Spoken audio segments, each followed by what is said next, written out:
Assalamualaikum warahmatullahi wabarakatuh. Jumpa kembali bersama Sang Hyang Cipta Rasa yang akan mempersembahkan kisah-kisah mistis menarik untuk menghibur teman-teman semua dimanapun berada. Sebelum ke cerita, terlebih dahulu kami ucapkan terima kasih yang sebanyak-banyaknya pada teman-teman yang sudah bergabung di channel ini, dan bagi yang belum bergabung, silahkan mampir dan berikan dukungannya dengan cara subscribe, like, komen, dan share ke teman-teman lainnya agar channel ini semakin berkembang. Untuk menjaga privasi dalam cerita ini, nama tokoh dan tempat kejadian telah kami samarkan. Apabila ada kesamaan, mungkin hanya kebetulan saja. Seperti apa kisah selengkapnya? Kita simak saja ceritanya. Waktu kembali ke tahun 1997. Selepas asar, Bionah menggelar dagangannya pada sebuah meja kecil yang memanjang. Adonan tepung beras yang sudah ia racik di rumahnya dicetak pada beberapa mangkuk kecil yang terbuat dari tanah liat yang dibakar. 1 sendok sayur adonan itu dimasukkan dalam cetakan, lalu bubuk oncom ia tabur di atasnya, kemudian menutupnya. Asap mengepul dari kayu bakar yang ditempatkan pada sebuah tungku panjang yang terbuat dari batu bata merah. Bionah sejak beberapa tahun ke belakang sudah berjualan di tempat itu, serabi makanan khas kampung tersebut. Ia menempati lapak itu semenjak jalan raya di depan tempat ia berjualan masih utuh. Namun, karena ulah beberapa penambang liar yang mengeruk pasir dan batu-batu sungai, menyebabkan aliran sungai semakin melebar dan menggerus sedikit demi sedikit tanah di tepian sungai tersebut. Dan akhirnya sebuah jembatan besar yang membentang di atas sungai itu roboh, dan jalan besar itu menjadi jalan buntu. Kemudian oleh pemerintah setempat dibangunlah jalan kembali yang berjarak beberapa puluh meter di belakang rumah Bionah, dan sungai itu adalah pembatas wilayah antara Kabupaten S dan Kabupaten M. Di sore hari, apalagi hari libur, penghujung jalan buntu itu sangat ramai dengan anak-anak yang bermain, sehingga keramaian itu menguntungkan usaha Bionah. Ada pemandangan tak lazim di tempat itu. Di seberang jalan itu, sekitar 100 meter dari tempat Bionah, ada sebuah pohon asam yang sudah sangat tua berdiri di sana. Tak seberapa tinggi, namun batang pohon itu yang lebar serta daun-daunnya rimbun membentuk seperti sebuah payung besar yang menaungi sebuah batu berlumut di bawahnya. Batu itu bentuknya agak bulat, kira-kira seukuran helm, yang sebagian bawahnya tertanam di tanah. Menurut warga setempat, batu itu adalah semacam pepunden peninggalan zaman dahulu ketika penguasa Belanda masih bercokol di tanah air. Masih menurut warga sekitar, kalau pada malam-malam tertentu sering ada keanehan dengan hadirnya sosok kakek tua berambut putih yang entah dari mana datangnya, lalu mondar-mandir di tempat itu, kemudian menghilang ke arah pohon asam tempat batu itu berada. Pernah pada suatu ketika ada orang iseng melemparkan batu itu ke sungai. Namun pada esok harinya batu itu sudah ada di tempatnya semula, dan si orang iseng itu menderita sakit yang aneh. Dan setelah ia mendatangi tempat itu lalu meminta maaf, ia pun sembuh seketika.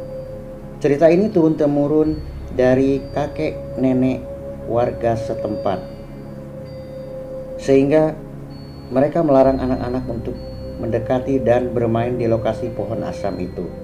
Nah, di belakang pohon itu terdapat kebun bambu milik warga, yang di tengah-tengahnya adalah pekuburan warga yang sudah penuh, sehingga jika ada warga yang meninggal di kampung itu akan dikebumikan pada tempat lainnya milik warga kampung sebelah.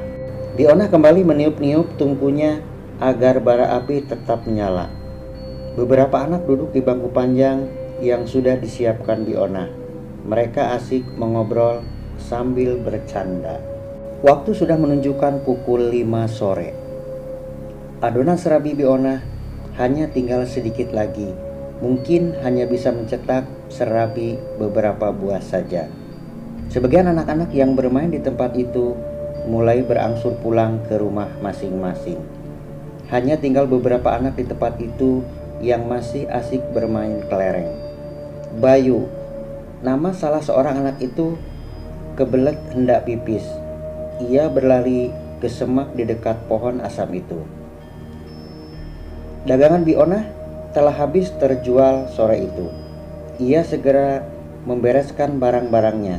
Disiraminya bara api yang masih menyala agar tak membahayakan orang lain.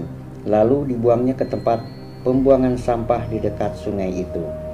Tak sengaja Biona melirik ke seberang jalan di mana pohon asam itu tumbuh. Dek, Biona terkejut. Tampak seorang kakek berambut putih keluar dari semak-semak di dekat pohon asam itu sambil menggandeng tangan Bayu. Terlihat Bayu hanya terdiam dengan tatapan kosong. Sang kakek berambut putih itu sepertinya tahu jika Biona sedang memperhatikan, lalu ia pun menoleh ke arah Biona.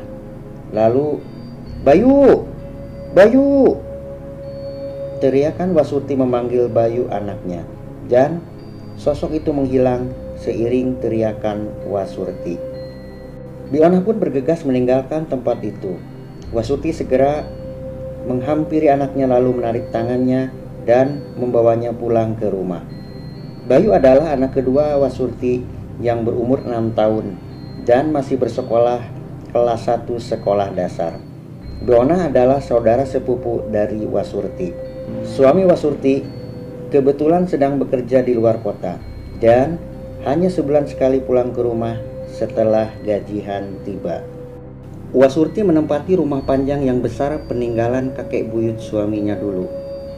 Rumah bergaya Eropa dengan pintu-pintu yang tinggi terbuat dari kayu jati yang tua. Kakek buyut suaminya dulu adalah mantan kepala desa di daerah tersebut, sehingga Wasurti sangat dihormati di kampung itu oleh warga sekitarnya.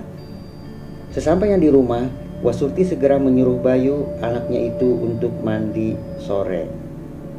Dan Wasurti bergegas ke kamarnya untuk mengambil pakaian ganti untuk Bayu. Terdengar suara guyuran air dari kamar mandi. Lalu, "Aduh, perih mah."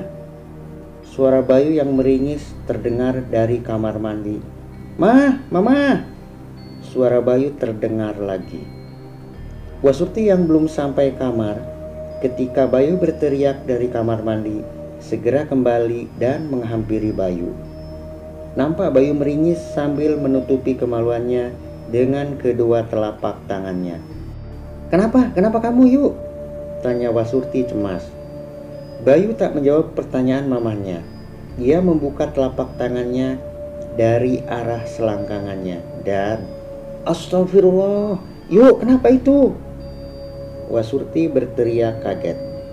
Nampak kemaluan anak berumur 6 tahun itu sudah dalam keadaan tersunat. Entah siapa yang melakukannya. Terlihat jelas oleh Wasurti bekas luka yang hampir mengering di ujung kemaluan anaknya tersebut. Segera Wasurti menyudahi mandi anaknya, lalu membawa anaknya ke kamar. Dipakaikan baju dan mengenakannya sebuah sarung kecil pada Bayu, agar bekas sunatnya itu tak tergesek-gesek oleh kain sehingga Bayu tak merasakan sakit. Malamnya Bayu tidur sambil mengigau. Mulutnya seperti sedang mengobrol dengan seseorang.